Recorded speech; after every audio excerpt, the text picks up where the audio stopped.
Welcome, everybody, to another episode of Gathering Attention for a Dialogue. We are using war strategy. You know what I mean? We at war, but not in the physical sense, in the spiritual, metaphysical sense. Uh, so we got to stay vigilant, eternal vigilance. Welcome, Ja Rastafari. Get him out, Haile Selassie the first. Ja Rastafari.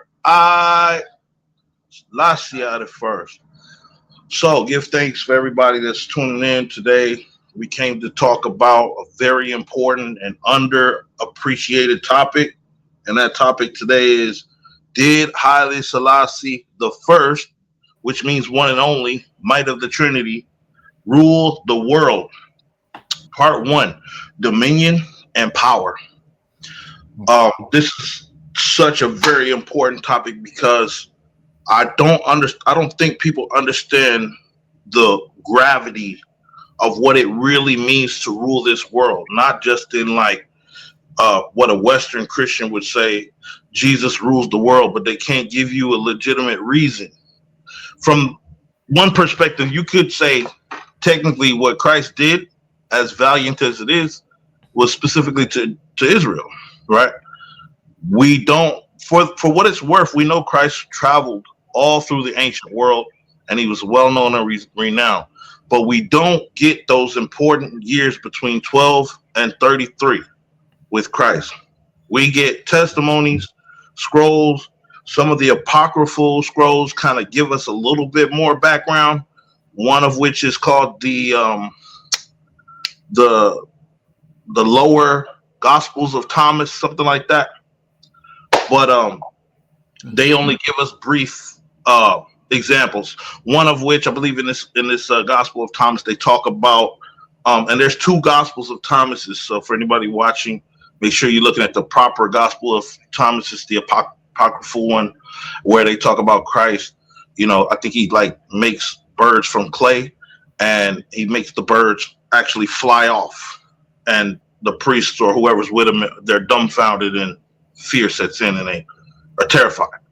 Whereas if you hear about the parallel story of Haile Selassie, you hear legendary stories about him being a child, drawing a multi-fluorescent bird on a piece of paper, and the bird flying up and out of the window and scaring the priest of his time. So there's parallels between these two, what we call Meshiachs, which is the proper term, right?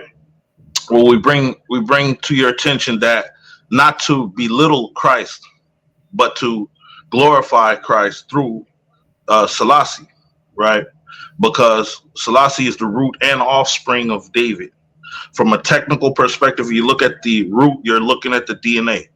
Does Selassie have that primordial Y chromosome? Does he have his forefathers' chromosomes in his DNA? Second, you see that he's the offspring of David because he's the literal offspring of David. And we have the National Geographic, the King's List, the Solomonic dynasty, and the engagement between Sheba and David, Sheba and Solomon, as well as the Kabbalah Nagast, to testify to these things. So the point we want to make, though, is not necessarily just a biblical point, because many people, unfortunately, are turned off by biblical prophecy. So for those that try to contest with the Bible, who want to disenfranchise the Bible or the biblical context, to disassociate themselves from what they would call religion, we can even go just strictly in pure history, and we can gauge now what would it mean to rule the world. In order to effectively rule the world, there are some things that you would have to do, and places and positions you would have to officially be in order to rule the world, right? The world we have is a financial world. The world we have is an ancient world of royal bloodlines. The world we have is a world that has the occult, right? That's ruling from underground. The world we have is a military might, right? A world of military might. We also have nation states, power in a nation state.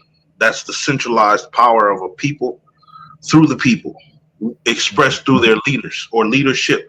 that power is exemplified in their leadership as a symbol of authority, right? To centralize a government around a voice that is representing or supposed to be representing the people. Now we can go to heads of states, we can go to presidents, we can go to emperors, we can go to queens, we can go to kings. There's a rank and file here, right? So if you tell me, American people, and this is for all of the Americans in the country, and this is for all of those in the world that claim they believe in democracy. No matter how you believe, you cannot compare a president's authority and power to an emperor. You cannot compare a president who is not a royal lineage to an emperor of an empire. There's a major difference, okay? And we got to put this in perspective. When the head of state addresses an emperor, the way that a country is going to roll out their processions and their protocols is going to be different, right? Emperor may come to your country and have a throne wait for him to sit on in your country. And we have video footage to prove this, that His Majesty went to Germany, that His Majesty went to Italy, that His Majesty went to Rome, that His Majesty went to Japan, that His Majesty went to China, that His Majesty went to Great Britain, and that those leaders also in return came to Ethiopia and sat on their thrones respectively, but His Majesty sat dead center, that His Majesty's throne was higher than any of those emperors or any of those kings or queens that came to His Majesty's country, that His Majesty gained precedence. And this is because of his immaculate record. This is because of his amount of time and service. This is because his military rank. This is because his rank and nobility, right? So there's levels to dominion, and we got to break those levels down. Number one is the state.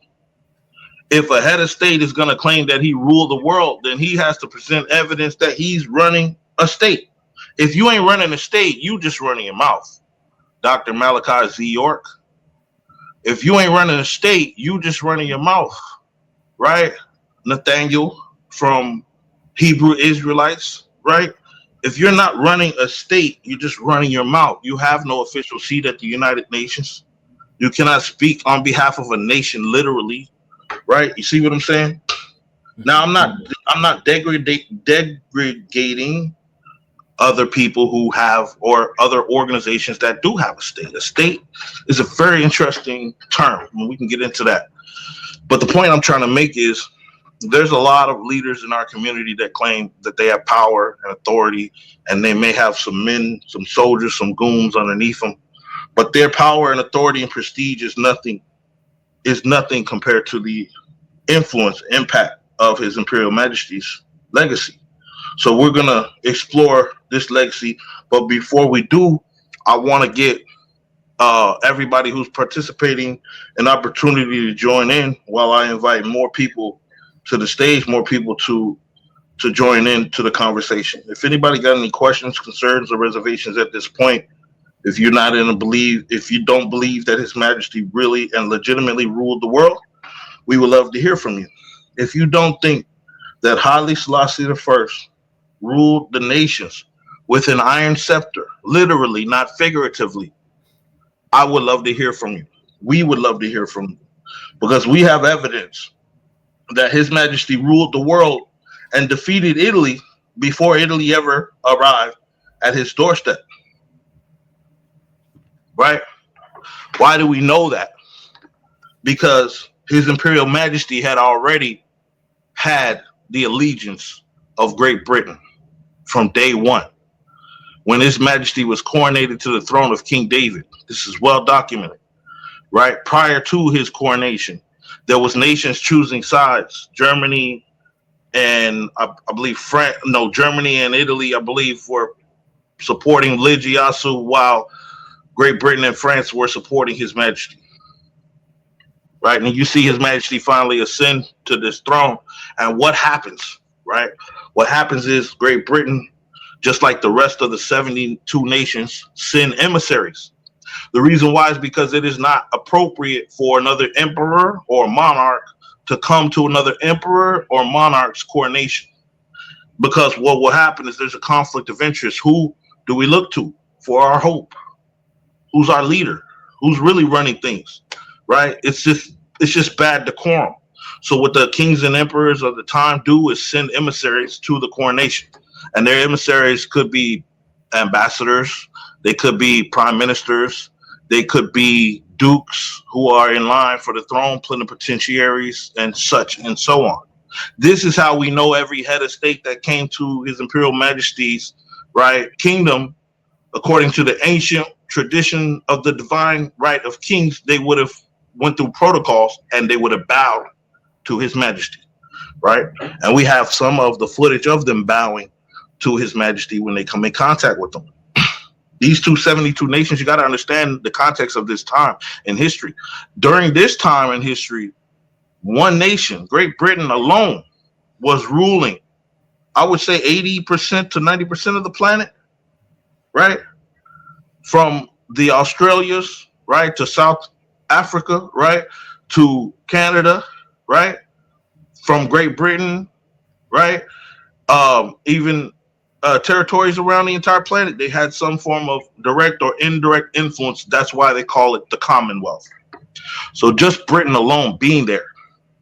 But what's so significant about Britain showing up at the doorstep of His Imperial Majesty on this coronation is you have a man who's being coronated to King Solomon's throne, who is claiming to be the 225th descendant of King Solomon and Queen Sheba, and he's revealing to the nations that his name will be the one and only might of the Trinity, and his official titles will be Lord of Lords and King of Kings, conquering Lion of the tribe of Judah. And you mean to tell me nation states from around the world are coming to bear witness? National Geographic is featuring this black man?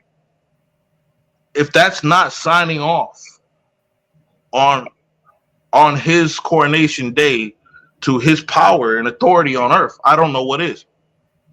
You see, what's fascinating about this coronation in particular is that Italy had been defeated by Ethiopia in the Battle of Adwa, laying the groundwork for Ethiopia to be a respected nation among nations, more respected than average because of the victory against Italy.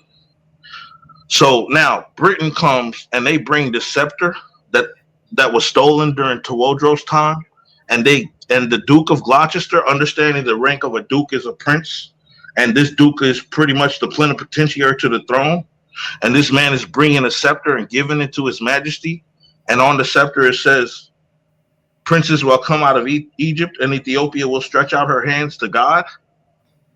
And you see His Majesty use this scepter for his coronation. This is the most powerful nation on earth, unquestioned, during that time, giving the scepter to His Imperial Majesty. So, like I said, when I say he defeated Italy before they even invaded, right? Relationships matter.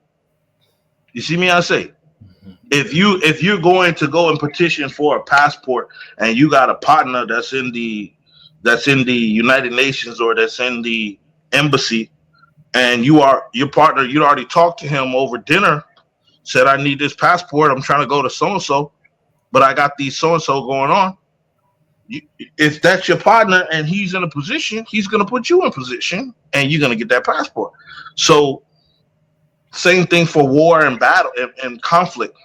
There hasn't been a war fought on earth that somebody didn't gather an ally. We can go all the way back to the biblical wars. Melchizedek conscripted Abraham in his war effort to fight against Chedorlaomer. Therefore, why are people concerned or angry that His Majesty, right, used Great Britain for the means of liberating his nation, when that's exactly what the Bible says He'll do? He'll have the nations in derision. He'll laugh at the nations. Why do the nations plot in vain? So, not to get too far off the biblical tip, I wanted to just kind of get things going and get you guys started and excited about this, because this is a very important historical and biblical precedence to see a man have so much power. Like Kanye said, no one man should have all that power. Mm-hmm. It's unbelievable. I've never seen a person with so much power. It's just, let's compare John F. Kennedy. John F. Kennedy was president during his time, but John F. Kennedy wasn't a part of the Security Council of the United Nations. And if he wasn't a red letter chairman. He wasn't. He didn't serve valiantly against Italy. He didn't stand against the fascist invasion. It was Selassie that did that. John F. Kennedy didn't unify all of Africa. Selassie did that. So now, could take into consideration this important contribution here. And now you're talking about the most powerful man on earth during his time, during the 60s, is John F. Kennedy, unquestionably. Some may say, okay, Khrushchev. Well, His Majesty did dealings with Khrushchev. He was the only, Haile Selassie was the only man in the world that could sit with Khrushchev and John F. Kennedy and not be considered taking sides. And that's because he went and established the non-alignment movement. So now I'm trying to give you precedence. Imagine that you're the head of the Ethiopian Empire. That's the oldest empire on earth. That means that now all empires were born from your empire, right? That means all of them, when they're looking to history, when they're looking to geography, when they're looking to the origin of mankind, they're coming to you for answers. Okay, but now imagine you're also in a position where the entire world depends on your economy because you control the Suez Canal, you control the Nile, and during His Majesty's time, during the 60s, the same time I'm talking about, because he annexed Eritrea, he also was controlling the Red Sea. You understand what I'm saying? So this put him in an unbelievable position and influence with who? Britain. You all understand what I'm saying? Why do you think Britain sided with Ethiopia in the first place? Is it because they understood that Ethiopia can choke the life out of Egypt and the Suez Canal anytime they want? They're in a privileged position to destroy any operations that any of Europe has. Do you know if you're trying to go into Africa or Asia, you have to go, like, let's say you're in Europe and you want to go, let's say you want to go to, I don't know, let's say you want to go to India. Guess who you have to go through? Either you're going to go up and around through Asia and down back to India, or you're going to have to go through Africa or Asia Minor. And that influence and impact these people have in that region is unquestionable. That's just one caveat. That's just Britain. Let's look at America. His Majesty was ruling the military base Cagnew. If anybody's listening, go type in the military base Cagnew, which was right there on the equator, right in the heart of Ethiopia. And this military base Cagnew was so important because America and all of the communications during that time went through Cagnew on Earth. In that time, if you didn't have the military base Cagnew, you didn't have the best communications intelligence on Earth. His Majesty controlled the best communications, what we call intelligence apparatus on the planet. So that's how he had America and used America to oust Britain. Right. So now you rule in America with a base and with the communications because America is knee deep in this Cold War. But guess what? You're not just ruling America with that. You're also ruling America because John F. Kennedy is coming to you for counsel on how to deal with the pressures of being a president, a young president. John F. Kennedy is trying to deal with the offset of the newly risen Russian impact and influence in the Cold War. So he's trying to offset that power, but also keep the balance on Earth without it falling into nuclear chaos. And I want you to understand the times too. During this time in history, they had just witnessed Hiroshima and Nagasaki. They had just witnessed Chernobyl. They were not trying to see any nuclear fallout at all. They were so past the concept of nuclear fallout. They were afraid. I mean, fearless. I mean, they were fearful of the real imminent threat of nuclear fallout. So now imagine you have Haile Selassie make the non-alignment movement, which is offsetting the extreme polarization between Russia and between the United States. And Russia and the US are demanding allies. You either with us or you against us. Because they're seeing it as a new world order being forged after the war. Right? So hold on, I want to give some brethren the opportunity to come up. You got any questions, concerns, or reservations? I know a couple just came in the room. I don't want to hear, give anybody a chance to speak. You do have a chance to speak and throw something in. Brother Livercall, you wanted to add anything into that for a moment? Or Brother Rumble?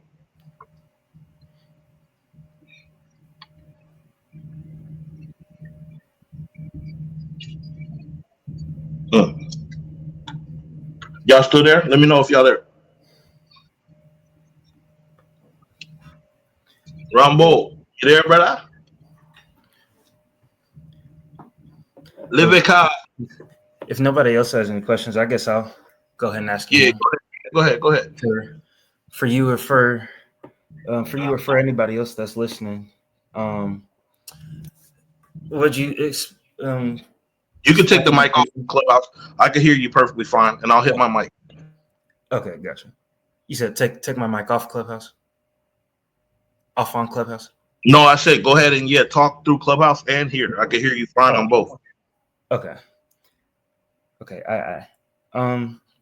So the question I was gonna ask for anybody who is listening on the live or on the Clubhouse, will you explain the difference between someone who is actually like coronated to a throne with legitimate power versus somebody who is self-proclaimed? What would the difference be like as far as actually having legitimate power, like His Imperial Majesty? Like I said, versus somebody who just self-proclaimed to have power. Okay, I like that. So, right, consider, like, for example, Malachi Z. York has criticized Haile Selassie, claiming that Haile Selassie named himself. No, he did not. He named himself Haile Selassie, but he definitely didn't name himself Lord of Lords and King of Kings. This is appointed titles of nobility and royalty. You get what I'm saying? When you say defender of the faith, he didn't give himself that title. The Oriental Orthodox Church gave him that title for unifying the church, right? When you say the conquering line of the tribe of Judah, he's the first conquering line of Judah. He didn't go with the title conquering line of the tribe of Judah. So this is a claim, this is like a claim of ownership. He also put the first, which stands for one and only, right? So you're not going to go find another with those titles and names, and you understand what I'm saying? So this sets a precedence historically. Now, there's a lot of self-proclaimed prophets. There's a lot of self-proclaimed people. There's some that others proclaim a prophet, which is fine. They may see Malachi Z. York as a prophet. We don't condemn you for seeing him as a prophet. We don't condemn you for seeing Elijah Muhammad or Farrakhan or Malcolm X or whoever else as a prophet.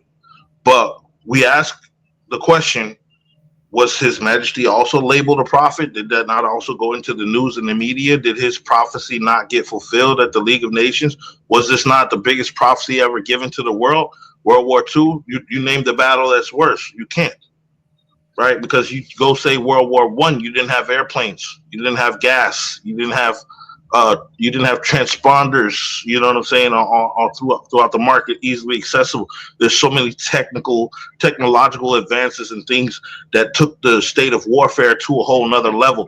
The best example is the atomic bomb,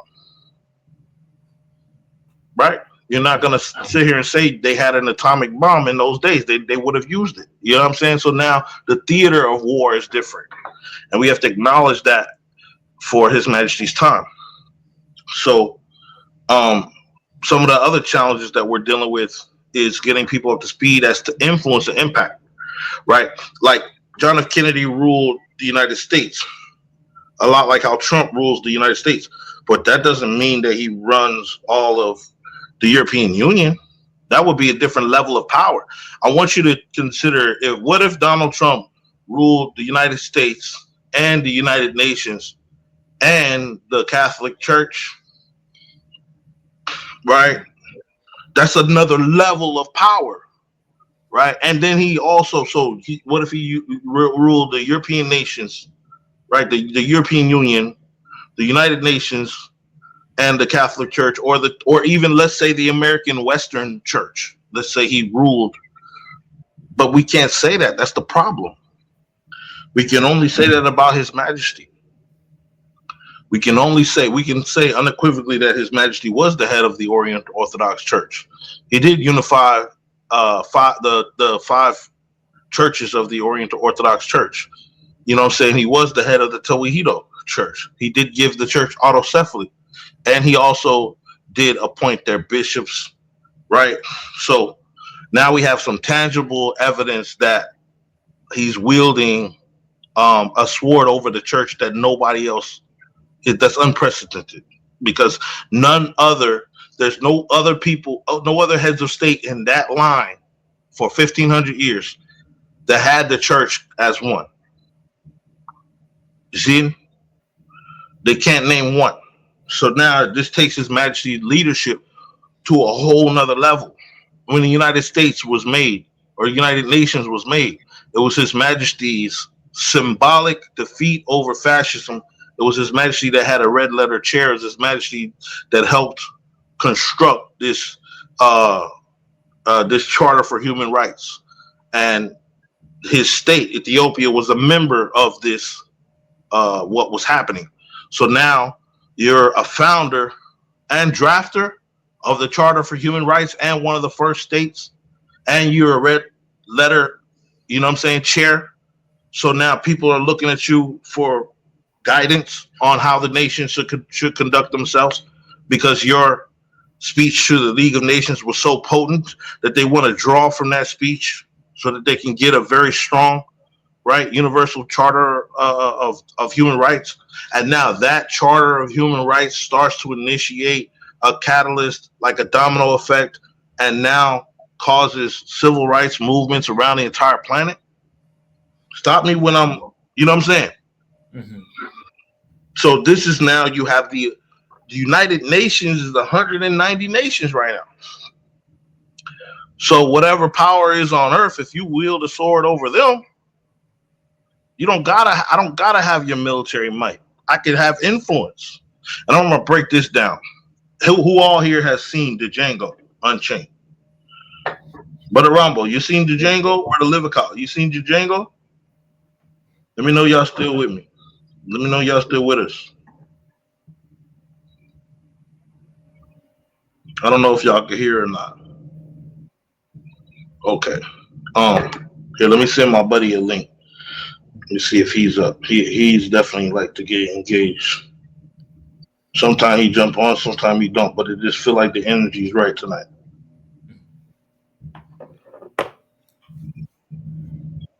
Okay, cool. Yeah, but what I'm saying is, hold on, let me get this light real quick so I can continue. Give me 1 second.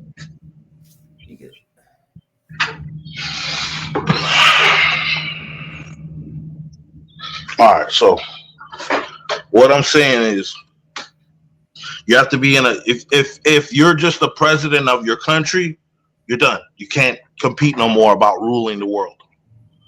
It's not logical. It's not possible.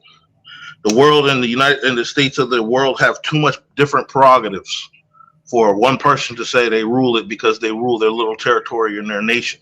Not saying it's small. It is power, and there is a unprecedented amount of power in the White House. But I can go to your own Congress and tell you that they got more power than the president.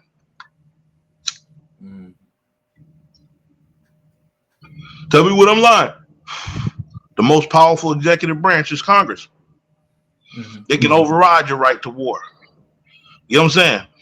Mm-hmm. That legislation ain't no game in Congress. All right, so so now when you talk about balanced powers, Congress already offset your powers. Supreme Court offset presidential powers. We see in the struggle right now. But guess what? When you're a monarch and you're emperor and you're head of the church, head of the state, head of the Solomonic dynasty, you say jump and they say how high, sir? No, nothing move or shake in the country without you. They may feel like they have power, but in the end, they say the buck stop at the emperor, period. So now you got to remove the presidents. All of the presidents in the world have to be removed from ruling the world. They can't compete in that category, especially if they're not nobility. Now, I know a lot of these presidents descend from noblemen. I believe that truly, but that's not public knowledge. Most people don't know that. So, as far as they're concerned, right, you have to ask yourself, are they truly in a position to say they're ruling the world? So, let's go a step further because you might have influence over the United Nations. Let's say somebody ruled a country and had an unprecedented amount of influence on the United Nations. Would that mean, though, that they had influence over the European Union? Would that mean they had influence over the African Union? Would that mean they had influence over Asia? Would that mean that they had influence over South America?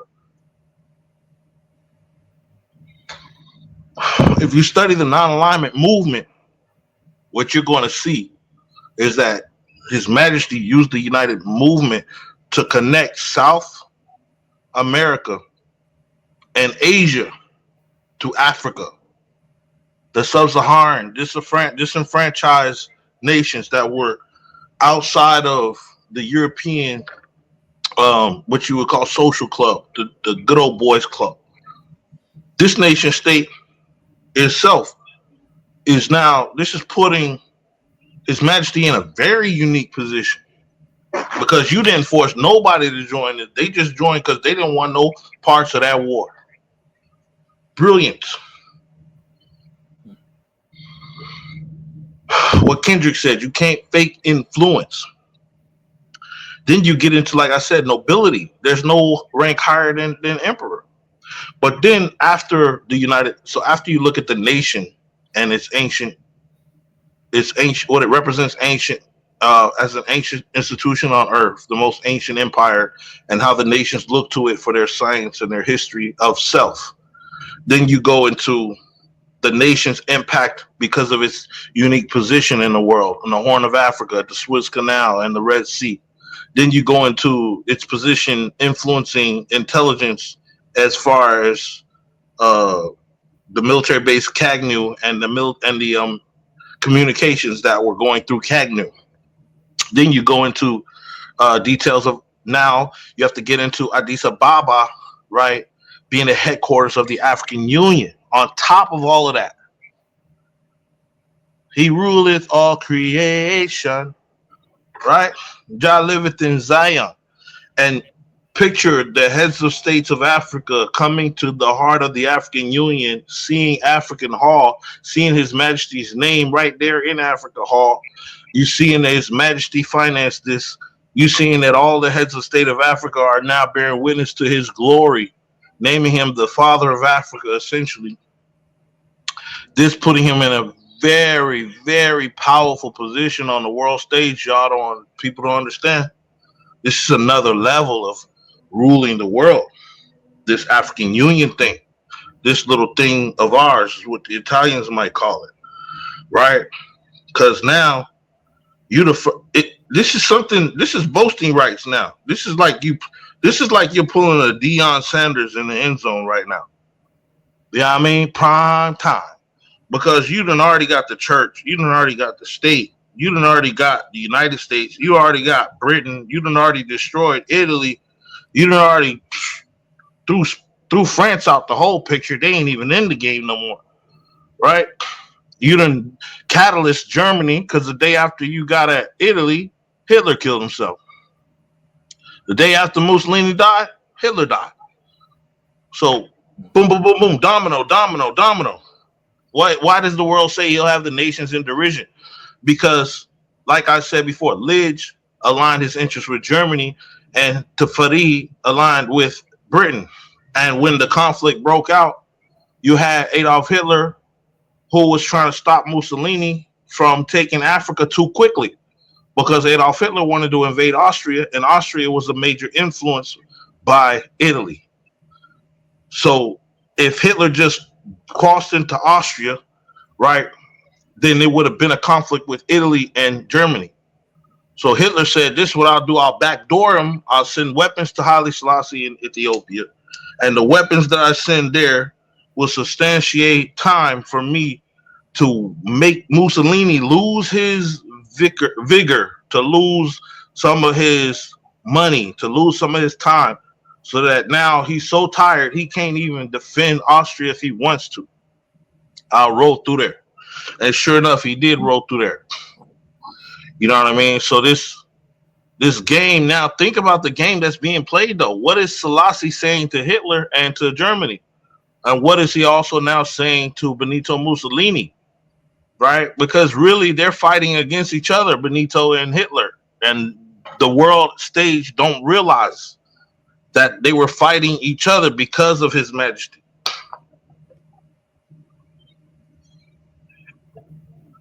Right? The scramble for Africa left Mussolini being the last to come and take pieces of Africa. He wasn't the first nation there, they was the last, Italy. And Europe had Ethiopia landlocked along with the Arab worlds. Right? This put Ethiopia, you would think, in a dependence state. But here we see the conquering lion, even surrounded by hyenas, will prevail. And here comes Italy invading, and then look who comes to the rescue out of all the nations? Germany? Think about that, bro. Germany's gonna give them weapons. He'll have the nations in derision, right? Britain standing off. They're watching it. They're the ones that kind of encouraged it in the first place, right? Britain threw a stone, hid their hand. They made a contract with Italy that they would share and partition land before the war ever kicked off. When they got found out and exposed, it was a complete embarrassment and humiliation to the British Empire and to Italy for conspiring. What did it say? Why do the nations plot in vain? Coming off the end of the Berlin Conference, they first plotted in Berlin. In the end, they plotted together too, where we'll share the land together. When they got found out, plot was spoiled by His Majesty, who became a member of the League of Nations, solidifying and securing his borders. He played the game how it's supposed to go. And the game turned around and showed that it wasn't about not enforcing nothing. So then you have, I want you to think about this. Then you have Great Britain, who comes into the war and fights against Italy on behalf of Ethiopia. And then what happens? America joins the war against Germany, right? Russia is against Germany for a time, right? So now you have this, the wars are at each other's necks, really over Selassie, bro. When you really think about it, it started in the heart of Abyssinia. World War II. Yeah. So this is, in order to be a ruling the world, you also kind of got to be a war hero. You ever notice that? All the movies, all the stories, all the tales. The king or the prince got to be a war hero too. Well, guess what? We got that box checked too. See me, I say, His Majesty fight at the head of the war, not behind. It's very well documented. Battle of Meichu. It's very well documented. The Gideon Force. You know what I mean? It's very well documented. His Majesty on video in the bush. Shoot them things in. You know what I mean? And His Majesty's war plan is right there for you to read. Very simple and plain. Shoot them, hide in the bush. Shoot them, hide in the bush. Because they can't see us and find us in the bush. So we have cover. You're using the earth. And this was a very, very good strategy. It really pushed back Italy to the point where they're like, yo, we got to cheat. We got to cheat. That's what they said. They sent Bergoglio or what his name in there, and they cheated. That's like saying you playing a basketball game. You came to the court. You got referees, everything. People watching this all around the world. It's on the news. And y'all playing to 20. And they thinking it's going to be a blowout. And you put up a quick 18 on their ass. You 2 points from the victory. What happens? Oh, we can't go out like this. Plan B. The refs start cheating. Plan B. They start fouling their ass off. Right? And I'm not talking about fouling to try to foul you out. I'm talking about trying to kill you. You know what I mean? Imagine you playing basketball, and niggas can put you in the nuts, in the throat, They could do all type of shit to you, whatever. They could gutting you up, stabbing you middle of the game, and the ref watching, acting like you play. Go ahead, carry on. Because that's what was happening in this war, bro. Mm-hmm. You know what I mean? Y'all think Draymond Green bad. Y'all think Ron Artest bad. Y'all think Dennis Rodman bad. Oh boy. This was a whole nother level of a beast. You see what I'm saying? Mm-hmm. Go look at the atrocities. They got pictures of the atrocities in Africa and especially in Italy as well. We can go to the Congo where Leopold slaughtered 11 million, or we can go to Ethiopia, right, and see the beheadings, and we can see the massacres in the church with the abominations was led desolate. We can see all of these things. So that's a war hero there, a field marshal of the British and Ethiopian, right, military, right, not to include the naval, you know what I'm saying, head admiral of the fleet, you know what I mean, highest military rank in sea and in air. That's His Majesty. You feel me? Mm-hmm. So that's now from a military perspective, His Majesty have more influence because see, your general might control your country, but His Majesty is controlling the continent military, not just the continent, the world through the United Nations, not just through a stage of military actions, but also through speech. Speech is the most influential thing you can do on earth. The power of life and death is really in the tongue, right? They say if the pen is mightier than the sword, then how much more is the mouth mightier than the pen? It's not the pen that moves people. It can move people, but it don't move people. It's the mouth that do that. You know what I mean? And that action can overthrow or overturn any bill you try to write if if people's mad enough. See? Yeah. So now you're talking about influence, impact. We ain't even got to that part yet. We ain't even got to him going to the United States and rallying the largest Pan-African movement in world history. We talk about Africa. We ain't talk about the world. We get into the world now with the Pan-African movement, going to Chicago, getting in the Chicago Tribune, right? Telling blacks, Negroes all around the world, I'm not just king of Ethiopians, I'm king of Negroes everywhere. Can you imagine if Zelensky came and said that here?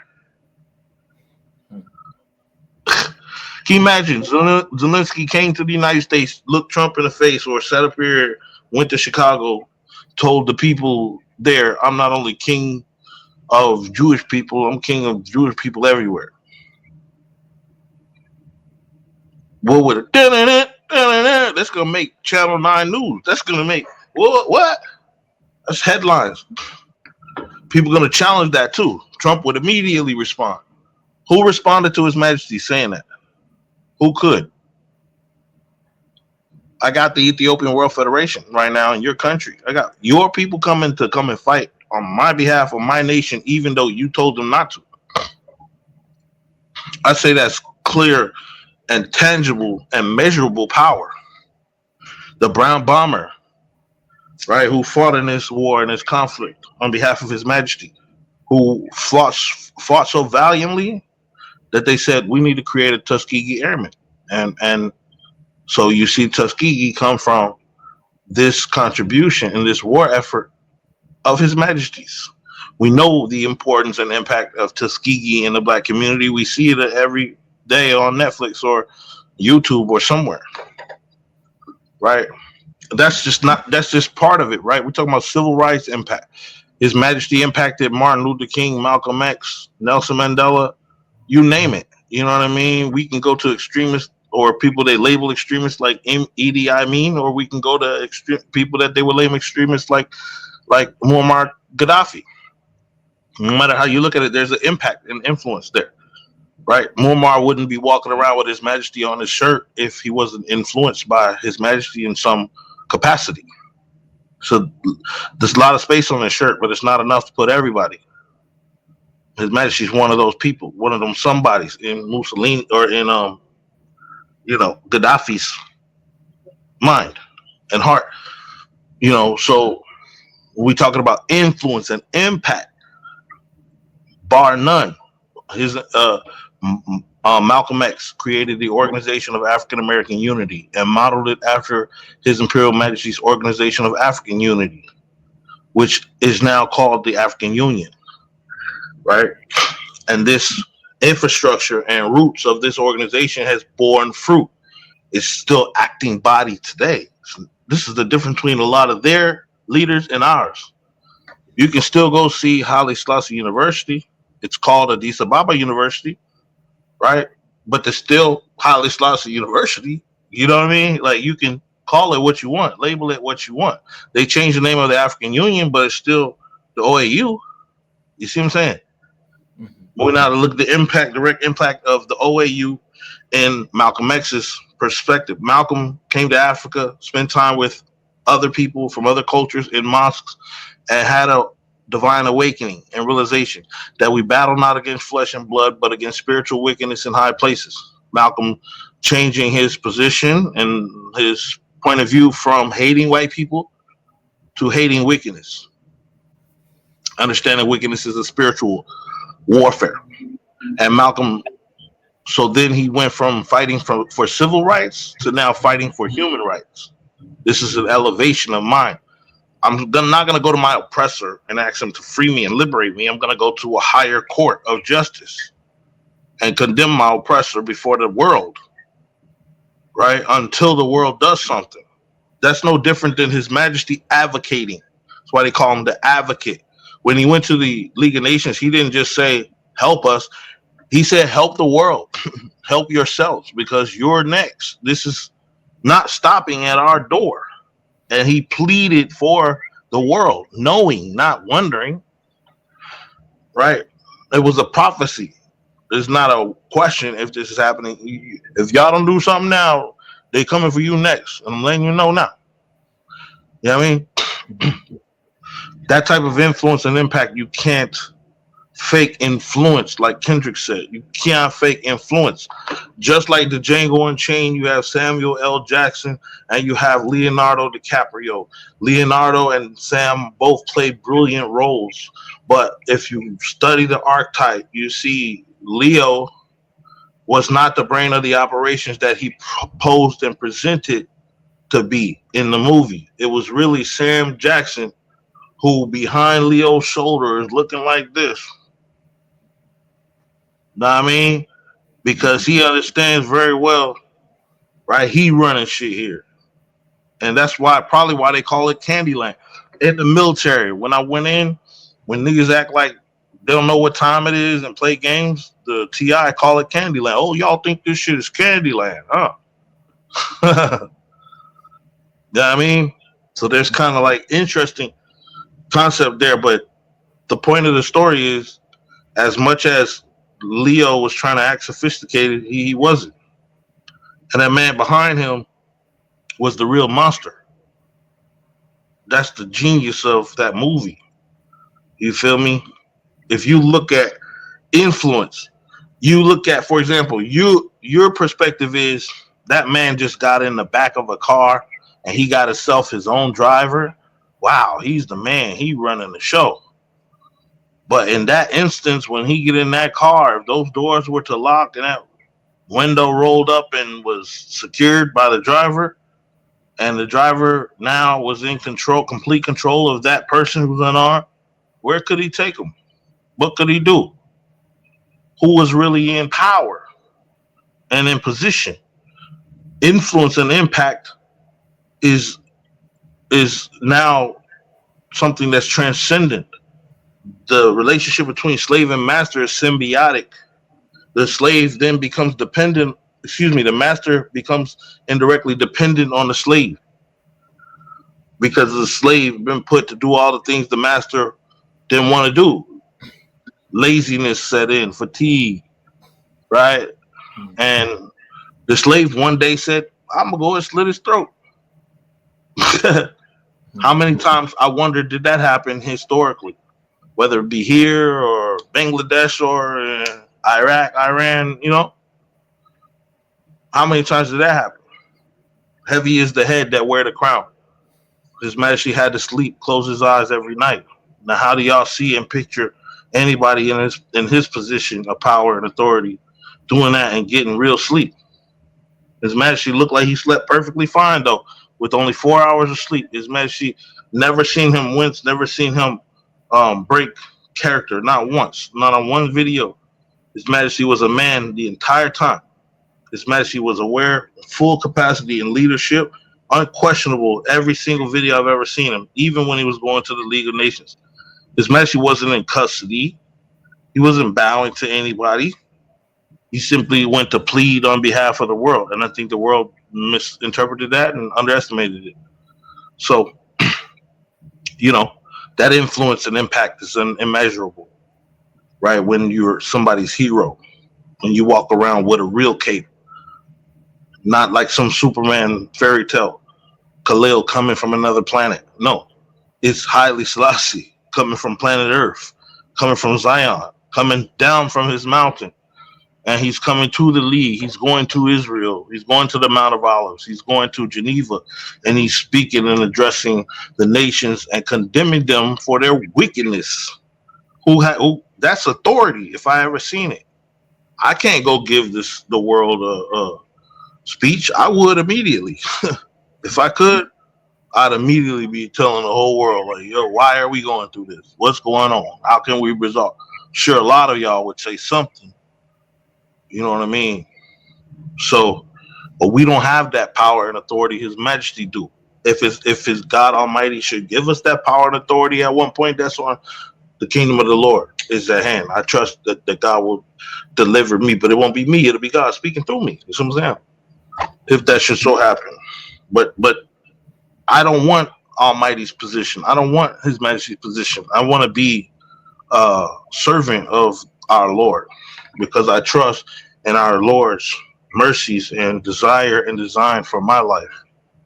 I'm not going, and I learned from Satan. I'm not trying to ascend and be like the Most High, attain Christ consciousness. I'm trying to attain the Mashiach's subconsciousness. I'm trying to attain the Mashiach's love, the sin. You know what I mean? Mm-hmm. I'm not trying to attain his position. I'm not trying to be God myself. Now, I am a son of God, Elohim, Sidon, but I am not the true and living God, nor will I claim that. Although we are one and he lives in me, but he is he and I am I. That's what I'm saying. Mm-hmm. That's a position I overstand. There's a Messiah who's the blood lineage of King David who can claim that throne genetically, and who can claim that throne spiritually from spiritual authority. We see the righteousness in His Majesty when we see him do what he do. So now we've given you the Ethiopia, the nation, and it's the oldest nation on earth. We've told you about Ethiopia's unique position in Suez Canal and having a unique position in the Red Sea, as well as having Cagnu, the intelligence base there, that gives them what we call leverage over the entire country of America because of this, right, Cold War. We see His Majesty being ahead of the non-alignment movement, influencing Asia, South America, and inadvertently the entire world. And, of course, majorly impacting the extreme polarization that's taking place between these two nation states, Russia and America, right? You see, we talked about His Majesty being the head of the African Union and how the African Hall was financed by His Majesty and how he's the undisputed champion of Africa, having his statue in front of the African Union, being elected by the 2930 nations as the head of the African Union and given the title Father of Africa. So now, go find me another leader in African Union history that has or can compare it. You can't. You might find Muammar Gaddafi played a major role in transforming what we call infrastructure His Majesty put there, but you can never say a branch is greater than a root. You see what I'm saying? That's how you end that argument right off the rip. Then you go to now the world stage of the United Nations, which we talked about too. We talked about him having a red letter chair. We talked about him helping to write the Universal Declaration for Human Rights. We talked about Ethiopia being a member of the United Nations. We didn't talk about Ethiopia being the first nation to respond uh, to the conflict in Korea, which was the first threat to international peace after World War II and for the United Nations. We didn't talk about him sending troops, those troops fighting so valiantly that majority of the heads of states that were involved testified to their, to their contributions to His Majesty's leadership and guidance in this conflict, international crisis. So now we have evidence of his impact and influence and action in the United Nations, and that's only some of those actions and impact and influence. Right? Then we can go to, like I said, we can get into the islands. We haven't even gotten to the islands, right? The islands is a reference in the scriptures that the islands will hear him. They will follow him. This is seen evidently when he flies into Jamaica and all of these islands. It's unbelievable. It's unreal. Look at the outpour, the outcry, the wail, right? As the people wail for his Majesty. You know what I mean? As he comes in the clouds with his ensign and great glory. You see the ensign of Ethiopia as the Lion of the tribe of Judah on the side of Ethiopian Airlines airplane.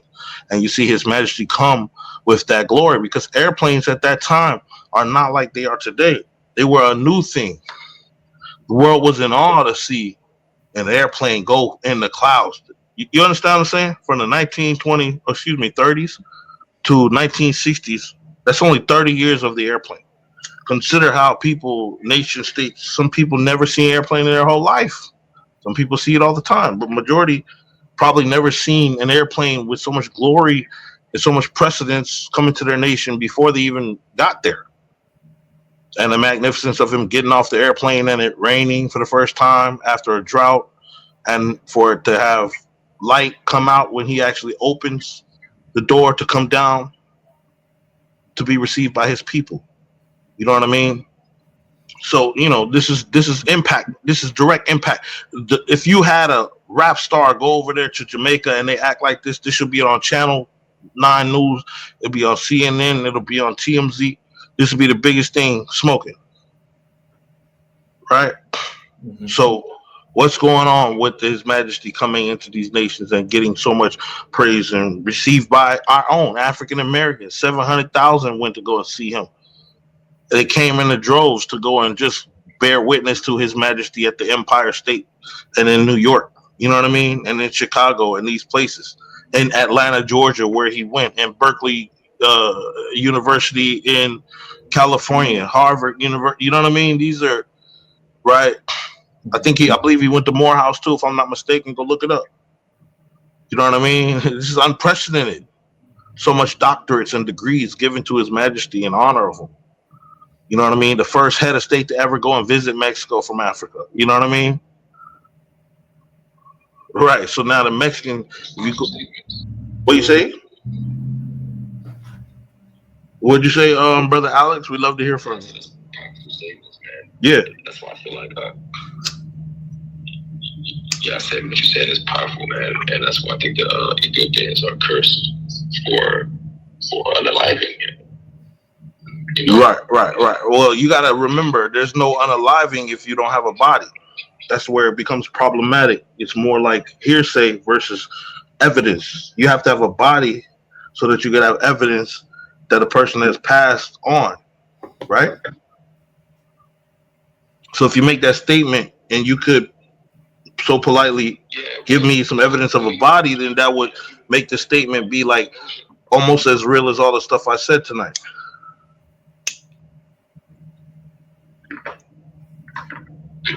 Body or nobody, the fact that they believe that they unalive him and those things is the curse, is what I'm saying. But the physical body doesn't even matter anymore. It's the fact that they thought that what they were doing was ordained by their God. Yeah, no, you got to remember it was, though. Did you know His Majesty actually pretty much authorized the coup? Did you understand His Majesty sat back, watched them strategize this entire coup? This is well documented. And did you also know that His Majesty is the one that sent them to school in the first place? Well, go on, brother Ocho. Give thanks. Aya.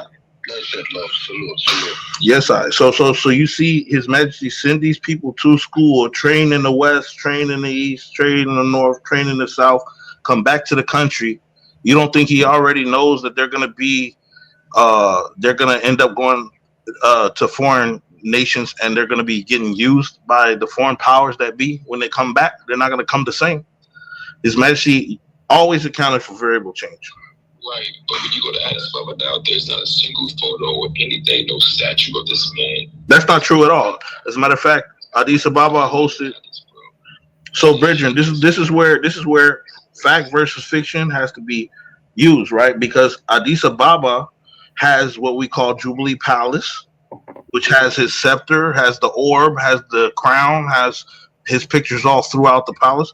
If you go and, for example, look at the African Union in Africa Hall, has his name right there, carved into the wall. If you go into African Union, his statue is out in the front of African Union. It was just placed there by the Crown Council and by the president of Ethiopia. So I'm just trying to understand. So, people come and try to throw shade like hot grits, and they really sometimes not really prepared for a person to duck out the way of the shade and then hit them with a super jab. You know what I mean? Boop, boop. You know what I mean? You know what I'm saying? Real talk. Nah, but it's just crazy. Like, because if you look at, maybe late recognition, if you want to call it that, look at the late Messiah Garvey, bro. Look at Marcus Garvey. You know what I'm saying? Like, at the end of the day, they want to give him a pardon and shit like that when it comes to the statutes that we live under, or most people live under within the United States, right? But just imagine how many things they're going to try to, you know what I'm saying, remend and repair and take back and, try to... Yeah, like the 4 rivers in the Bible. Yeah, you know what's going on. If you look at the 4 rivers in the Bible, the first is the Pishon, that's Djibouti. The second is the Gihon, that's Ethiopia. We really believe the third is the Tekeze and the fourth is the Atabata, but they've moved the third and the fourth over into what we know is Iran, or what we say Asia Minor, to be more specific. And in these realms, they're coming from the Caucasus Mountains. That's the source of these 2 rivers. That's problematic. It doesn't fit the narrative that's in the Bible. So that means it can't be legitimate unless you're calling the Bible a lie, right? So we got to go and find that all 4 rivers have one source. That's what you call God giving us a compass, so we never lose these places, because the geography has to match the history. And if it doesn't, that means the history is false, because the geography ain't lying. The Bible is giving you certain aspects of, like, for example, in the Pishon, it talks about gold being there. And we know the trade route of Djibouti has gold. They're known for that. So now we have actual tangible, what we would call elements that now are referenced in scripture. They're in that territory to verify it's the territory. It's coordinates. God has given us coordinates in the Bible, literally. And those coordinates are giving us a compass that always lead us home. Because the first thing Christ said is, seek ye first the kingdom of heaven. That's our home. And that's in Zion. And that's, also within self.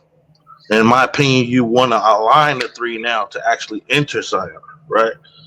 See what I say? That's a real thing, man. Yeah, you enter Zion through the gates of heaven, which is after judgment.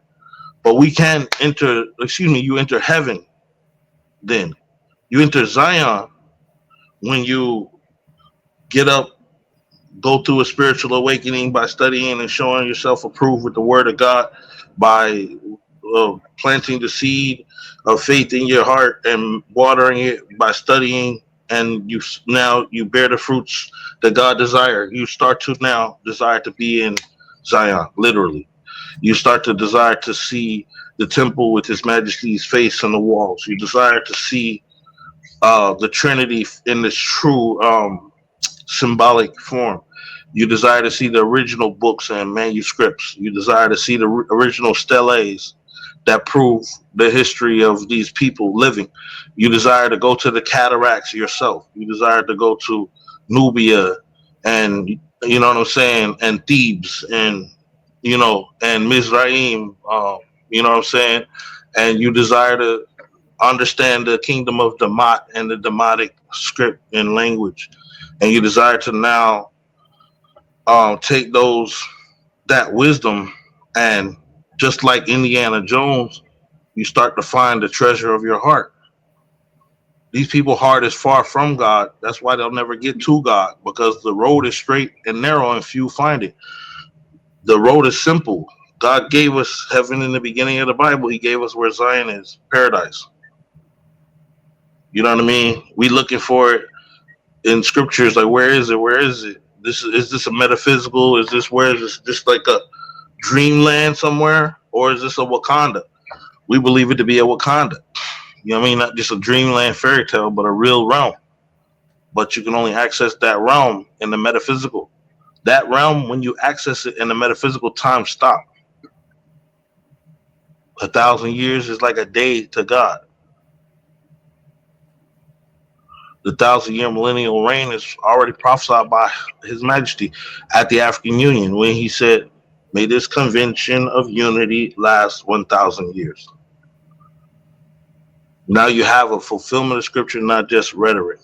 So yeah, when you talk about power, though, dog, when you talk about power, when I can call the church, the state, the Solomonic dynasty, all of Africa, all of Europe, all of the United Nations, all of Asia, all of South America, I can call all of them. If I wanted to call all of the Christians in the Western Hemisphere, I'll call Billy Graham. If I want to call all Americans, I'll call the president. If I want to call all the United Nations, I'll call the General Assembly and give a speech. I'm a founder. You feel me? If I want to call the African Union and all of the African states, I'll call them in a meeting of council right now. Let's get them right now, son. Bring them through, son. Nah. If I want to get on a plane and fly to Morocco or into Nigeria and stop a war, spend 6 hours doing it, I can. I'm His Majesty. I choose what's important on the world stage. If they want to try to pull a coup when I'm gone, I'll put the coup down 1, 2, 3, 4, 10 times. They still won't believe until the day that they see or they think that I lost the coup. But I could have simply prepared the oncoming generation and put them in a position to take the reins. You know what I mean? When a child is a child, he don't know what to do. You teach him, you guide him, you walk him. You're like his crutches. When that child grow up, he go on his own and he do his own. And right, if you put the truth in God Almighty in him, he's not going to stray from the things you taught him. You know what I mean? And I will be replaced by the oncoming generation.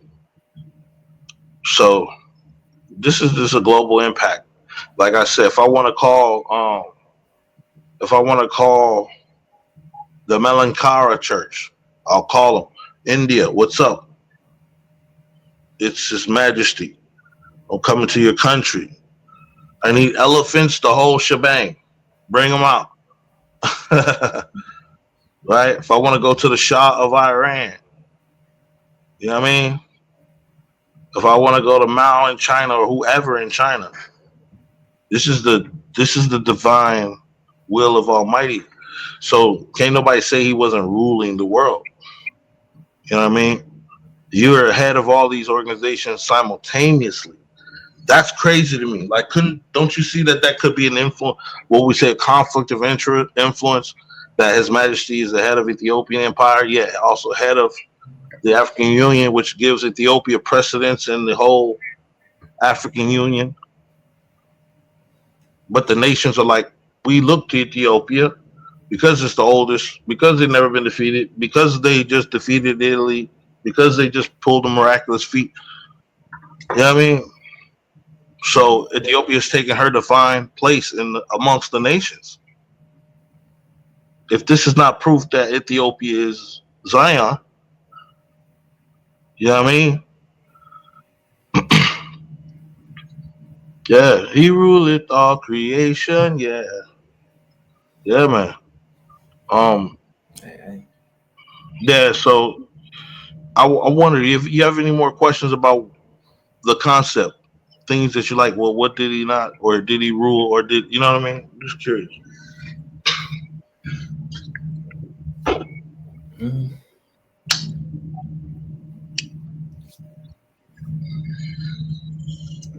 none that I could really think of at the moment. I mean, you pretty much broke everything down, at least what it seems to me. You broke it down. Um, you know, all the different realms that he was head over, or Right, had power and authority over. right. We didn't even get into the Knight of the Garter and how he was the most decorated man in human history. So when he's sitting in that Knights of the Garter, he's sitting in a very prominent position. And the Knights of the Garter, these chivalric orders in the past used to serve as a means for an emperor to unite and consolidate his power in an empire, to centralize his power, and to keep an eye on the entire realm. The princes would come and report everything to the emperor. They would join this secret society and compete for a position at the king's table, on the king's hand, etc. So now you have His Majesty here, who's in a preeminent position in this order, and this is giving him unprecedented access to these leaders too. You may not be able to go meet the Queen of England in front of the press and the news and the media to talk about what you want to say, because the other countries or states might think that that means you're aligned or you're allies. Make no mistake about it, Selassie was not necessarily an ally of Britain at the time. He became an immediate ally after, right, Germany, or after Britain joined the war. After Germany violated international law, that's when he immediately became an ally. So this is quite significant if you think about it, right? That you're once again at the helm, you know, once again at the helm. Uh, so Great Britain being a major player in this game, His Majesty sitting in their country, and His Majesty's indirectly influencing their politics right there in the heart of their country. What Britain is in a catch-22. They don't want them there. They really want to take that territory for themselves, but they got an international image to uphold, and this is an international known face who's already been on. You know what I'm saying? He's already been coronated to the throne of David in front of the world. So what do? You house them up like a good citizen or neighbor would, but you also kind of blackball them in a sense. You ignore international pleas to help. Your interests are not aligned with his right now. Then when you look at the whole, I think it was the wall, I can't remember. It was a fallout between Italy and Ethiopia that caused or initiated the war. Britain sent the emissary to the front lines. The emissary went to measure whose territory was whose between Italy and between Ethiopia, and apparently there was a skirmish about where territory ended, and this initiated the war. This is crazy, but this is history, It just seemed to me like Britain kind of played the role of innocent, but really implicated. They are kind of implicated in the whole fallout, because if let's say you and another Idrin shared a room, and y'all was beefing, and y'all was like, this my side, that's your side, and I come in or somebody else come in and say, hey, yo, bro, is this your side of the room or it's his? And y'all been beefing about that side. They've been beefing about that side of the room. That's the sweet spot. Immediately they're gonna go at each other's neck. They're gonna probably even forget you in the room. You might even act like, hey, stop it, guys, stop, come on, come on. But you might fall back and let them go at it for entertainment or for worse. So you can take the spoils of war after they duke it out. And that's pretty much what happened, if you think about it. Britain came in thinking they were going to get the spoils of war. Right? They tried to put His Majesty in a position where it's a protectorate state. You're going to follow what we say when we say, and then they found themselves on the out of the country once His Majesty consolidated his power and leveraged Cagnew with America. Britain was ousted and America was in now in the country trying to turn it into a protectorate. Same thing, but a little different. So now we will offset the American influence with Russia. And so by the time the 1960s come around, His Majesty had all the nations educating his nation. They were educating his naval fleet. They were educating his, college students and military and all these things. He'll have the nation in derisions. This is fulfilled with His Majesty. And by this time, the heads of states of nations are coming, or the heads of nation states or monarchs or whatever you want to call them, are all coming to his mountain, to the Jubilee Palace, and they're coming because they have questions about how they're going to move into this 20th century. What's next? His Majesty know the word, the way, the truth, and the light. It's in him. So it's very symbolic of Solomon when you hear this on documentaries like the one I'm watching behind me. When you hear that these individuals are coming out and they're trying to hear his wisdom and counsel. Counselor to the nations is the first thing come to mind. Wonderful counselor. When you go look at those files online in Washington, D.C., you'll see that the files reference Haile Selassie with John F. Kennedy giving him counsel on outbreaks of war in Africa and other things. I'm sure there's probably way more correspondence than they let out. To me, it's clear that John F. Kennedy had an unprecedented amount of respect for Selassie, but had the dignity to still represent our nation. It's a fine line that he tread. You know what I mean? But His Majesty only tread the wine press. So that's why His Majesty, when he come to Kennedy, who's glorifying who? You know what I mean? Kennedy's glorifying His Majesty when he come to America. I'm not saying His Majesty don't give credence to Kennedy, but when you really read the scripts and everything, you see all glory is to His Majesty. Sorry, it is what it is. So then now His Majesty in the West, they got a book. I'm going to prescribe it to y'all. It's called The Lion of the Tribe of Judah in the West. Go watch the book or listen to it. Buy it. You know what I mean? Support it. But this book talks about His Majesty being the first head of state from Africa to have a ticker taper parade, right? We can watch the videos of the ticker taper parade where I believe he's in a Chrysler.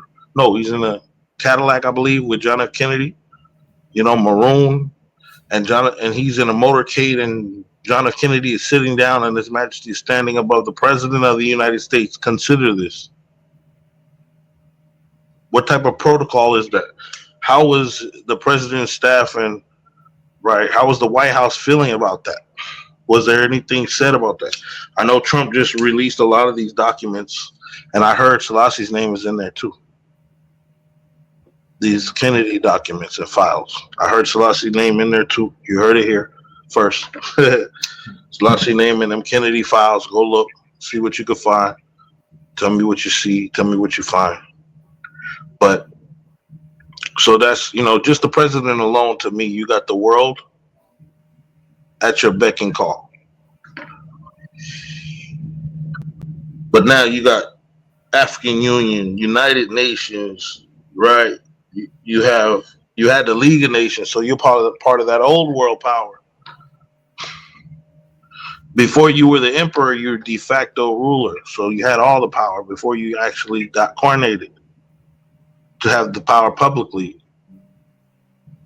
and officially. So, yeah, man. And that's why we believe, we know, not believe, we haven't even got to the Rasta men around the entire world who are a nation unto and amongst themselves unto Selassie and unto Jesus Christos or Yeshua ben Yosef. We are a nation that believe in the Bible and follow the Ten Commandments, and we follow Christ's commandments to the best of our ability. We trust that we're being perfected in Christ, not perfect, but perfected. And we understand that there's redemption for those that seek it and have humility to accept that they're not perfect. And so, yeah, we look to His Majesty for many reasons historically that can't be argued or debated. When you can present to me a person that outranked him as far as militarily, if you can show me a person that that received more decorations than him historically, now we get into the nuance. You might find somebody that had got this award, but you're not gonna find this person that got all of these awards. You see what I'm saying? That's how His Majesty's, what you would say, his catalog looks. He's diversified his catalog more than any other person. You get what I'm saying? He's not just the emperor of his nation. He's going to be the number one judge in his nation. He's going to be the mind, the brain, and the heart of his nation. And you clearly the mind, the brain, and the heart behind the African Union. Don't get me wrong. Every man plays his role. Nkrumah and the others are all integral in the African Union and should be given their glory too. But let's not be deceived. His Majesty is the one that brought these groups together. Now think about the impact you have on the Monrovia group or the Casablanca group or the third group when you're the one that brought them to a lasting, right? You know what I'm saying? Peace, right? May not be it's what they make of it because they're the inheritors of it. Right, just like I can inherit a ranch or a hotel or a house, and I can make it last longer, build it to be greater, or tear it down and destroy it in one generation. It's an inheritance. It's what you do with it, and you see this is what they did with it. But if you see the fruit from His Majesty's tree, it's beyond anything that any of these other people can say in their legacies either. John F. Kennedy can't say he freed the slaves of Ethiopia or any nation for that matter. You get what I'm saying? A civil rights bill is important, but he never made it to that either. You see what I'm saying? He changed the dynamic and the perspective now. You know what I mean? His Majesty made it to 3 constitutions. His Majesty freed the slaves of Ethiopia. You see what I'm saying? So don't we give credence to Abraham Lincoln for freeing the slaves of America? Old Abe, they call him Good Old Abe. They gave him his own temple where he sits in there pondering, kind of like how Obama tries to act like he's doing. You know what I mean? We see Good Old Abe he's one of the most influential presidents that we talk about in the entire president's, in the entire story of American history, from the Civil War, right, to his legendary stories that he's Ethiopian, which are some far-fetched, and I don't know necessarily if they're true or not, but I think they should be conceptualized and talked about as well. So, yeah, from this perspective, His Majesty's ruling the world, right? So, yeah, there's just too many different reasons, legendary stories, and some true. The helicopter story, His Majesty in the helicopter, they sabotaged the chopper, tried to kill him. The people in the chopper died, but His Majesty lived. Jah live, right? I'd say this is miraculous. I think this is past just rhetoric now about miracles. When His Majesty landed in Jamaica and the sun came out, that's a miracle. when His Majesty was born, and for the first time in the Kifu Kin, or the evil days it reigned, that's miraculous. You know, that's a clear sign from heaven. And you see the parallels. You see, and we can, like I said, I know I'm not trying to get too far religious, man, but I don't like to use the term religious. It's history, how I see it. So there's parallels between these two's life, Christ or Yeshua and Haile Selassie. You know, when you look at 12 years old, Christ goes in the church, reads Isaiah, says, today this is fulfilled. I can't remember what age he was, but I just know he went into the church, opened the book, read Isaiah, and blew them away, telling them today it's fulfilled. I also know that Haile Selassie went to the World Evangelical Conference hosted by Billy Graham, the most prolific and important and key leader of evangelism on planet Earth at the time, and that he was his special guest, and that Billy Graham said that he kept thinking and could not, and his name kept coming up. That man from that great country, Ethiopia. So this praise is what he's doing. He's praising His Majesty. He's giving him praise. You understand what I'm saying? Literal praise. You don't have to say, I praise you, to be giving praise. You know what I'm saying? Billy Graham was giving His Majesty praise by electing him as that person. You feel me? And now this puts His Majesty in a very unique position of influence and impact on this entire evangelical movement. He's literally going to be the foundation stone of this movement. You feel me? Mm-hmm. Not to interject, but Billy Graham was recognizing His Majesty as the elected God. You know what I'm saying? Precisely. And that's what I'm trying to say is Billy Graham is telling the nations in so many words that out of all the people of today, we could only choose His Majesty. And he's got to say his name. So he's saying Haile Selassie the first. Well, what is he saying? He's professing with his mouth, the one and only might of the Trinity. We present to you the conquering line of the tribe of Judah, the one and only might of the Trinity. That's what he's saying, professing with his. He got to say His Imperial Majesty Haile Selassie the first. If you study His Imperial Majesty and what that means like God on earth. You feel me? Or mighty God. If I'm not mistaken, I think it's mighty God is what it means. So His name means the mighty God, the one and only might of the Trinity. Wow. So, and then you got heads of state saying that He's a wonderful counselor to the nations. Right? You got J.A. Rogers writing that He's the perfect man. We got countless testimonies of people that sat with Him and felt like they was in the presence of God. One of which was raised by Him, one of which was just a photographer there, one of which was the leader of the Gideon force.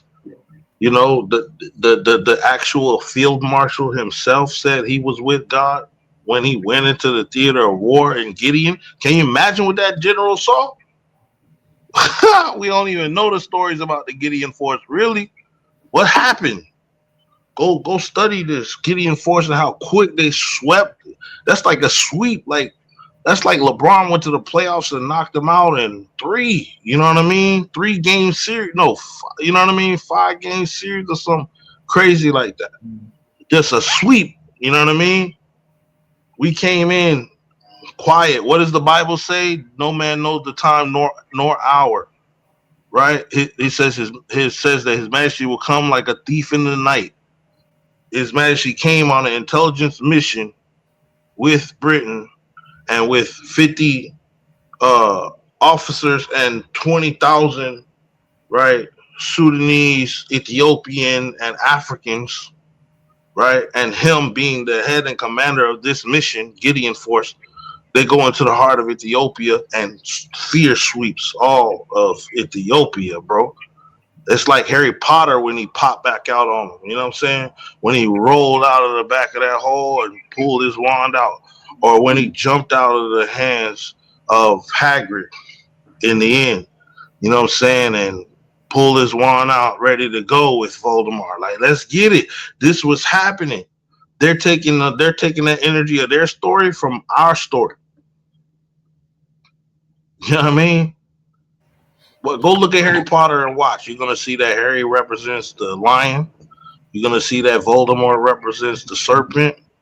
You're gonna see Harry dash the head of the serpent. You know what I mean? You're gonna see all of these things in the movie. It's symbolic. You know what I mean? I'm using Harry Potter as just one example. You're gonna find the same storyline in the Lord of the Rings. In every story, you're gonna see even Lion King. Simba leave. He's exiled. He come back to claim his throne. He defeated his uncle in Simba. Lion King is his cousin in real life, but it's really Selassie's uncle too. If you really think about it, Selassie fought against his uncle, Michael, the king of the north. You know what I mean? So this is now historically lining up with the Lion King concepts. You know what I mean? And you find the baboons there. The monkeys are found in the heart of Ethiopia too. You see what I'm saying? All the wildlife you see, and I know they mixed African heritage and history from different places into Lion King. I'm just using Lion King. Don't get too caught up in the Lion King, you know what I'm saying, example. I'm just basically saying that a lot of these storylines is really about His Majesty. And why? Because it don't get no crazier story than to be in the darkest of night and to come out and prevail. You know what I mean? It's like all hope was lost for Ethiopia. No one thought Ethiopia would redeem themselves and take their country back and reestablish their government and reestablish autonomy and reestablish a position on the world stage, on the stage of Africa as the head of the African Union. No one could have pictured that outcome. In their minds and their eyes, when Selassie left that nation, game, set, match, they felt like it was all over. Hope was lost. And yet here's His Majesty working ceaselessly to maintain hope for those that believe.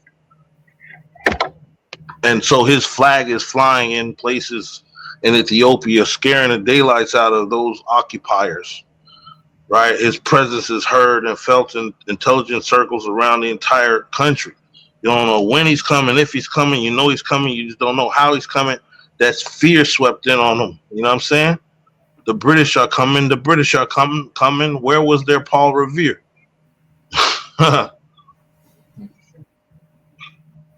And they came, swept them with the Gideon force. Now go study Gideon. You know what I mean?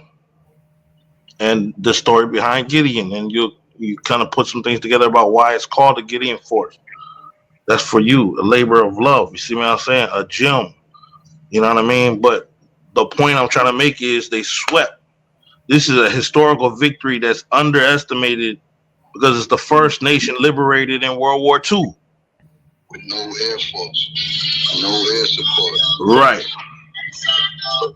Okay, then you have, now, what do you do after you beat Italy? Because in all intents and purposes, every other nation was slaughtering niggas. Germany was slaughtering niggas. Spain, Italy, right? I'm talking about slaughtering. So now what do? They slaughtered your people. They raped your women. They pillaged your children. They burned filet mignon. They severed heads. They did every type of atrocity. They went in. They desecrated holy, sacred sanctuaries and temples and mosques. You see me? I say they did all of these things, and now you have them in your clutches. You have them. You know what I'm saying? Lined up, ready to go if you want to knock them all off to make a statement. But instead, now the victory is the Lord's again, because in all righteousness, you not only let them go, but you put legislation out there to protect them, protectionary measures to ensure that they can leave in peace, understanding that we battle not against flesh and blood, but against spiritual wickedness in high places. understanding the battle is not yours, it's the Lord's. We see that His Majesty was bigger than life. He ain't worried about the peasant things about this. You know what I'm saying? How Bob Marley say, you know what I mean?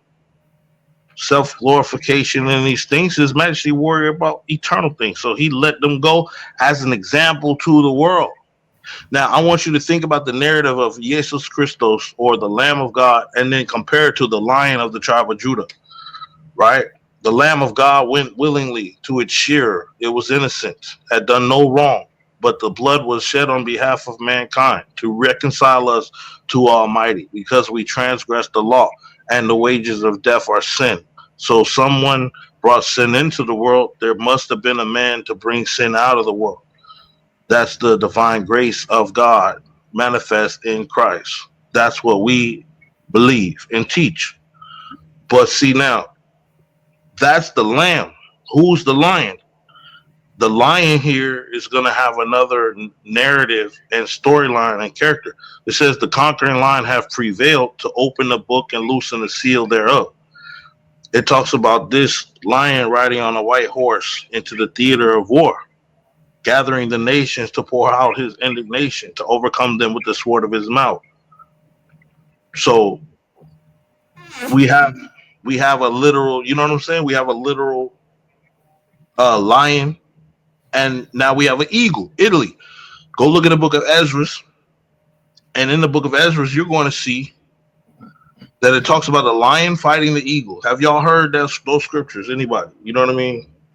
We already over time. I'm just going to go into the biblical prophecies now. We done went and gave you the historical, accurate details of how one could rule the world. Because I'm the head of the Ethiopian Empire. I'm the head of the Solomonic dynasty. I'm the head of the Oriental Orthodox Church. I'm the head of the African Union. I'm one of the heads of the United Nations and drafters of the Charter for Human Rights. I'm the head of the non-alignment movement and founder of the non-alignment movement, offsetting the extreme polarization on earth, right? I'm the Knight of the Garters, you get what I'm saying? Order of the Garter, right? So these positions is giving you a clear example of how he ruled in real life, in real history. Forget the rhetoric. But now let's go to the scriptures, because those are the real beef, meat and potatoes of it all. This is for believers, you know what I mean? Some of y'all don't believe in the word, so that's fine. But this one is for the believers. We see that His Majesty is the only one that can fulfill the scripture, because of Psalms 87, verses 1 through 7 say, from Philistia and Tur in Ethiopia, this man was born there. And it shall be said, the Most High shall establish her Himself. So we know where he's coming from Ethiopia. We hear the subject there. We know Philistia and Tur were right there in the heart of Cush in ancient times, because we know biblical Canaan was from the Nile to the Euphrates. And we found the Euphrates to be the Tekeze, no, the Atabata, right? The real one. You know, because the land of Shinada, it's probably how they used to say it, is between the Nile and the Atabata, the Euphrates.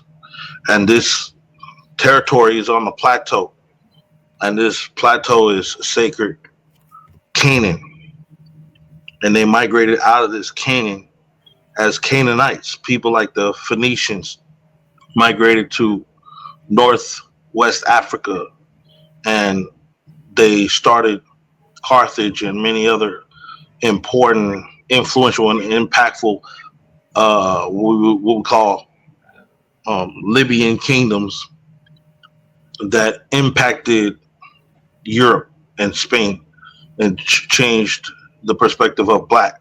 2,000 years ago, you have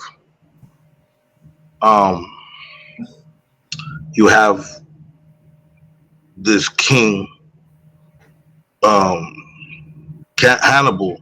You have Hannibal who's defeating European nation 2,000 years ago. You don't see this until now, the Battle of Adwa replayed. So look at the time frame too, in this biblical prophecy. You have, you can't tell me another nation that can make this claim that they're descendant of David and that they sit on the throne of David and that they have the Ark of the Covenant, and that they have the third temple built.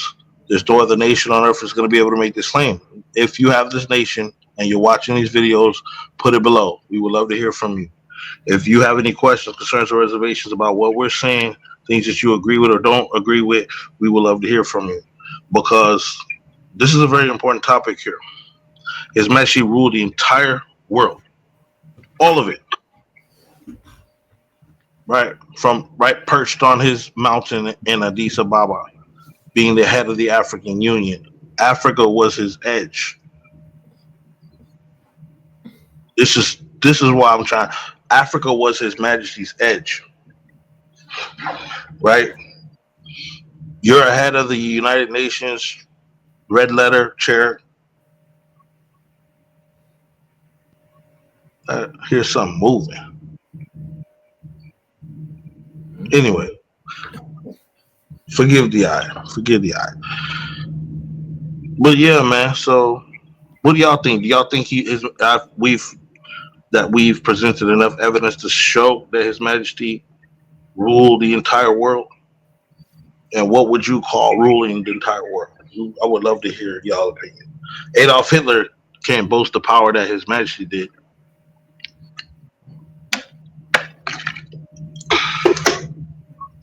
You feel me? Adolf Hitler couldn't boast all of Europe. Fun fact. He couldn't boast all of Europe. He could barely get along with Mussolini. You know what I mean? So he can't make the claim that His Majesty can, that he ruled all of Africa. Stop playing with him.